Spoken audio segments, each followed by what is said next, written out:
Alright, last video on the floor of my childhood bedroom, because I'll be heading back to my apartment now tomorrow, but Oda has absolutely knocked it out of the park. I am dead. He has killed me 100%. This chapter was insane. I cannot tell you how hyped I am for this chapter and all the ones coming after it. Glorious, flawless highlight of the arc. We start with Bonney after leaving that room and seeing everything that we've seen in the flashbacks with that bubble. And a lot of comments have mentioned, like, the bubble was gone in the last chapter. So my idea that the bubble be used to give all the pacifistas Kuma's memories won't work. I still maintain it's possible for Vegapunk to either stabilize, reform, remake, have downloaded everything from the bubble to give to the pacifistas. And the link is there. Because if the bubble hadn't originally been destroyed or used or whatever, it would eventually go back to who the memories or who the pain or anything like that was taken from. So I maintain that it is still possible for Vegapunk to give those memories to the pacifistas somehow. Side note, if you notice my voice is funny, getting over a cold. So we have Bonney reunited with Vegapunk, tears in her eyes, apologizing for grossly misunderstanding the situation, runs to him, and he's apologizing for everything that happens, but she's not going to blame the scientists for following orders when it was someone else's fault. Runs to him, now in her full child form, sobbing and crying, and he hugs her. And it's such a good panel. I love seeing her as just this little kid looking for comfort, and knowing that he was a friend of her father, and he had done everything he could in the situations that they were given to help Kuma and help her however little way he could. So she forgives him, he hugs her back, and gives her a necklace that was supposed to be a 10th birthday present from her father. It's a sapphire, representing the sapphire scales, and how something terrible can actually be beautiful, and he's always loved her, and stuff like that, and so cute. But it's also shaped like a sun for Nika, and it's the perfect gift for her from Kuma. Now, Vegapunk calls this a protective charm. Kuma said it would be a protective charm. Later in the chapter, we hear that Kuma was looking for a protective instinct fragment via Dragon and Eva, but I'm wondering if that is, if not a protective charm, or an instinct fragment similar to it, designed from it, inspired by it, something that will tell Kuma who Bonney is and needs to protect her, even if he loses all memories, everything about who he is, because he had been worried he would be told to hurt children. Well, this charm would protect her and rely on his instincts to not harm her, even if he forgot everything. Not that I believe Kuma, even wiped out full pacifist mode, would ever touch Bonney. I'm leaning towards something like that, but that necklace clearly is going to play a role eventually. Dragon had said specifically if Kuma was going to go after the instinct fragment, where we think you go. Eva says, no doubt Marie-Joie. Dragon says, well, that means Kuma must be wrong then. And I'm just like, okay, what is the instinct fragment? Because all of Egghead has really been about free will and instincts and science trying to override it, whether it be the Sea Beasts, whether it be the Seraphims, whether it be Kuma. You can't override someone's instincts with science in this arc, so it's clearly going to play a role. We now cut back to Bonney being held by Saturn from so long ago. It feels like this has been forever since we were in this moment. She rushed in to attack Saturn while everyone else is paralyzed. I'm wondering maybe if that protective charm keeps her from being paralyzed or him affecting her in some way. She's just thinking about how she wants to kill this man. Sanji specifically is trying to get to her to help, but again, paralyzed, can't move. Luffy's asking for food. Atlas can't get him food. Like, I'm frozen, I can't move. Taunting her.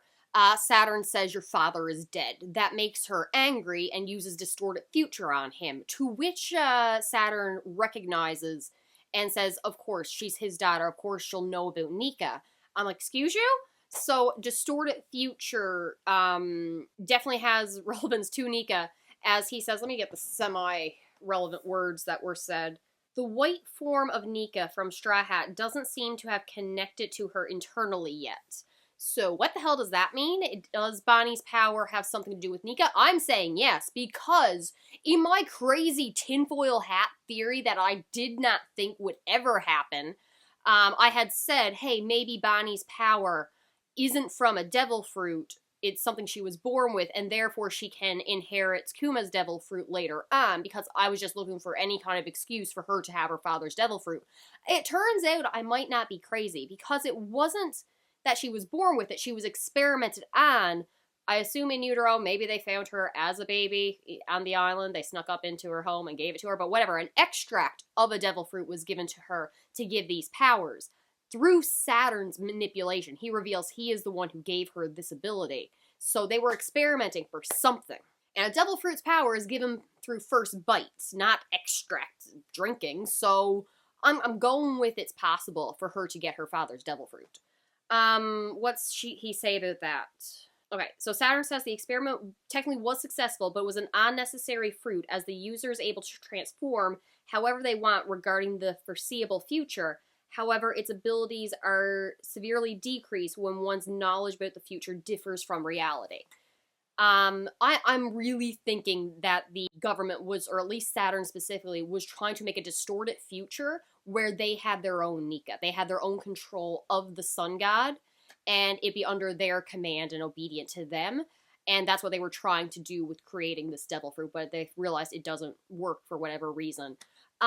So he used the idea of her wanting to become Nika or find Nika to save her father, and now that he told her that her father is dead, that future doesn't work anymore because she can't become them to save him, so it failed. And I hate this man so very much. Luffy is now eating food. No one knows who gave it to him. I'm betting Kizaru, either that or Kizaru seen somebody give him food and didn't stop them. He looks very hesitant on what he believes is going to happen or whose side he's going to be on. And Saturn reveals, through what many comments had suspected, Saturn is related to sapphires. He had been the one to experiment on Bonnie's mother to give her the sapphire scales. It was all his doing, his experiments. Not sure what he was trying to do. Maybe make more riches through sapphires. Who knows? Maybe he's just a sadistic bastard. And the disease transferred down to the child as well. He calls Ginny the eighth lady. I'm not sure if that's going to be important. I hate this man so much. I cannot wait to see him die. The most painful death in all of anime. I need this to be the most painful death in all of anime. Bonnie is sobbing. Absolutely can't control herself. Oh my god. Kuma arrives and he looks furious and I love it. He is racing towards his daughter. She is thinking that she'd almost rather be dead after everything she's put him through. She's saying, I'm sorry for all the pain I've caused you, and that the life you worked so hard to give me is about to end. She's thrown to the ground. Saturn's about to stab her with the spider leg. Everybody is shooting at Kuma. The control chip's not working. They're aiming for the head. Giant explosion. It's all over. No one is shocked when Kuma jumps between them, grabs the spider leg, protects his daughter, takes her into his arms. Oh my god. I do not read One Piece for the fights at all. My eyes half glaze over during them. I cannot tell you how excited I am. How excited I am for this upcoming fight. Oda has killed me. I am dead, but staying alive long enough for the next chapter. Because, my god, this was so good. I'm not sure if we have full Kuma. I don't really think so. I'm assuming he's mostly running on instincts. Maybe there's still something there. I don't know how we're getting his memories back. Because, again, the only way I can think of would be for the memories to be transferred to him that were in the Pa bubble, whether Vegapunk had them downloaded, if Bonnie gets the Pa fruit to transfer them elsewhere to someone else's memories. But that involves Kuma dying. I don't know how he's getting his memories back, and it hurts me. It hurts me so much. Oh my god. Is Bonnie joining the Straw Hats? She's got to join the Straw Hats after this officially, because I can't lose her. I love Vivi. But we can have another Straw Hat. We can have Vivi and we can have Bonnie. And I will be so happy. I love this. I love this. I'm going to reread all of Egghead as soon as I get back to my apartment because I can't not do that. All right. Talk to you later. Bye.